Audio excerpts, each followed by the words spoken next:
트럼프 일기에 본격적으로 시작된 미국의 대중 제재가 없었다고 하면 지금 세계 시장에서 우리가 어디에 있을 것 같냐. 이거를 생각해 보면 중국의 그 수출 규모, 무역 규모 자체가 쪼그라들다시피 한 게 있었기 때문에 분명히 우리한테 영향을 미쳤습니다. 당시 우리는 중국이 최대 수출국이었죠. 당연히 우리가 힘들었어요. 힘들었는데 지금 5년 지나서 보면 어떤가? 힘들기는 했는데 그동안 중국이 따라오는 거를 많이 효과적으로 눌러줬네? 이렇게 된 거예요. 특히 반도체에서. 트럼프 당선인 일기로 좀 시계를 다시 좀 돌려보면요. 사실 그때 세계 스마트폰 시장 점유도에는 삼성전자와 애플 사이에 한 회사가 더 있었어요. 화웨이가 있었습니다. 화웨이가 2018, 19년만 해도 세계 통신 설비 시장을 다 집어삼키는 거 아니냐. 이런 정말 공포감을 불러일으켰던 회사고요.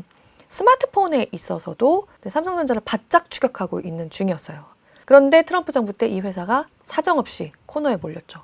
정말 와, 아무리 그래도 이렇게 단시간에 이런 게 가능한가 싶을 정도로 몰아가는 걸 실제로 트럼프 행정부에서 보여줬단 말이에요.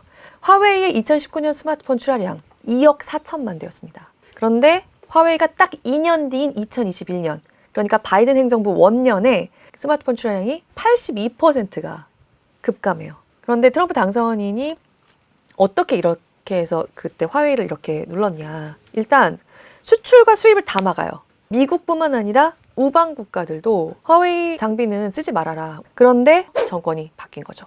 바이든 행정부가 들어서면서 화웨이가 조용히 부활을 합니다. 연간 휴대폰 출하량이 안어까지 합치면 지난해 다시 1억 5천만 대까지 늘어나는 걸로 봐요.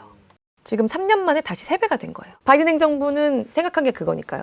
우리는 첨단 쪽을 틀어막는다. 기술 패권을 넘보지 못하게 한다. 여기에 집중해서 중국의 힘을 뺀다. 그런데 트럼프 당선인은 그렇게 해가지고는 봐라. 지난 4년 동안에 화웨이도 다시 돌아왔고 중국에서 반도체 자국화도 다 했고 이 상태로 그게 되겠느냐. 뭔가 더 큰 판으로 흔들어 줄 것이다. 라고 하는 기대가 지금 있는 거죠. 왜냐하면 창신 반도체라고 들어보신 적 있을 거예요. 창신 메모리라는 중국 회사가 있는데요. 2016년에 세워져서 아직 창립 10주년이 안 됐어요. 그런데 이 회사가 지금 메모리 반도체 시장에서 전 세계 D램 시장의 점유율 10%를 지난해로 돌파한 것 같다라는 추산이 나오고 있어요. 그야말로 삼성전자, SK하이닉스, 마이크론 이렇게 3개밖에 없는 것 같았던 그 메모리 반도체 시장, D램 시장에서 4강, 5강으로 막 너무 단시간에 치고 올라오고 있다는 거예요. 지난해 초만 해도 중국의 D램을 기준으로 한 메모리 반도체 전 세계에서 차지하는 비중이 5%가 안 됐거든요. 근데 연말에 10%를 한다? 이거는 너무너무 무서운 속도인 거예요. 왜냐? 그동안 중국이 어마어마한 보조금을 주면서 이 반도체 회사들을 키우고 있고요. 중국 스마트폰 회사들에게 중국산 메모리를 쓰면 메모리 금액의 15%를 보조금으로 주고 있어요. 그렇게 보조금을 대니까 중국의 중저가 폰들은 중국산 자기네 반도체를 안 쓸 이유가 없죠.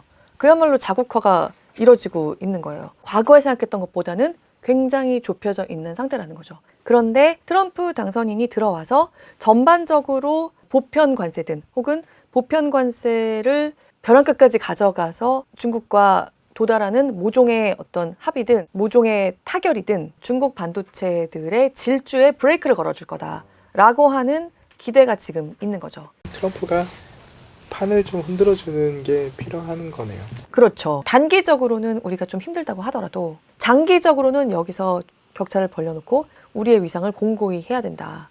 좀 더 시간을 벌 수 있게 만들어야 된다. 이제 트럼프 시대에 적응을 하려면 트럼프 정부가 원하는 걸 줘야겠죠.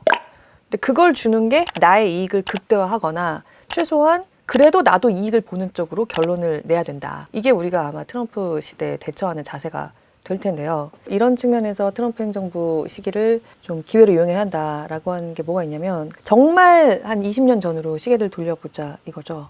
지금 중국은 여러 가지 경제 정책, 예를 들면 뭐 정부의 통상 정책, 기업들에게 주는 보조금 정책 이런 것들을 다 봤을 때 사실 WTO에 가입을 할 수가 없는 나라다. 그런데 중국이 어떻게 WTO에 가입을 할 수 있게 됐느냐. 2000년대 초반에 미국이 그냥 일단 중국의 최혜국 대우를 부여를 해줘요. 그걸 가지고 중국이 WTO에 가입을 해요. The Ministerial Conference so agrees. 对 WTO 部长会议作出关于中国加入 WTO 决定 그러다 보니 그 후에 약간 메이드 인 차이나가 전 세계에서 막 흘러 넘치면서 저가 중국 공산품을 쓰게 된 거죠. 소비자들에게는 꼭 나쁜 것만은 아니었어요. 저렴하게 살 수 있어요. 그렇죠. 저렴하게 뭐 점점 더 품질이 좋아지고 있는, 혹은 뭐 이런 거는 그냥 쓰고 버리면 되는 거잖아 라고 하는 것들을 많이 줬다는 것. 하지만 이게 진짜 중요한데, 우리나라나 독일이나 이런 수출 기반의 어떤 제조업 경제를 가진 나라들, 지난 20년에 걸쳐서 시름시름 중국 중심의 글로벌 제조업 분업 구조에서 종속이 조금씩 되는 모습이 나타났다라고 하는 거죠. 사실 애초에 중국이 값싼 메이드 인 차이나를 전 세계에 공급하면서 만들어졌던 어떤 자유무역의 황금기, 그게 애초에 WTO에 이 나라가 가입 자격을 가지고 있는 상태에서 일어난 일이었느냐. 중국이 어마어마하게 보조금을 줘가면서 경제를 키웠잖아요. 과연 되돌아보면은 시작부터 편의를 봐줘가면서 달리게 했다라고 하는 게 지금 이 트럼프 당선인이 들어온 뒤에 대중 제재를 강하게 해야 한다고 하는 미국 내에서의 목소리예요. 그래서 트럼프 당선인이 여기까지 흔들어줄 건가? 이거는 알 수 없는 일이지만 중국에게 지금 주고 있는 최국 대우까지 거론할 수도 있다. 미중 갈등과 대중 견제 과정에서 중국으로부터 최국 대우를 뺏는 게 일어나진 않는다 하더라도 중국이 지금 하고 있는 여러 어떤 상황들, 자국 내에서의 정책들에 있어서의 변화는 좀 가져올 가능성이 있다는 거죠. 중국 중심의 세계 제조업 분업 구조가 이렇게 공고하게 형성되면서 사실 장기적으로 계속 밀려오던 거와 마찬가지였거든요.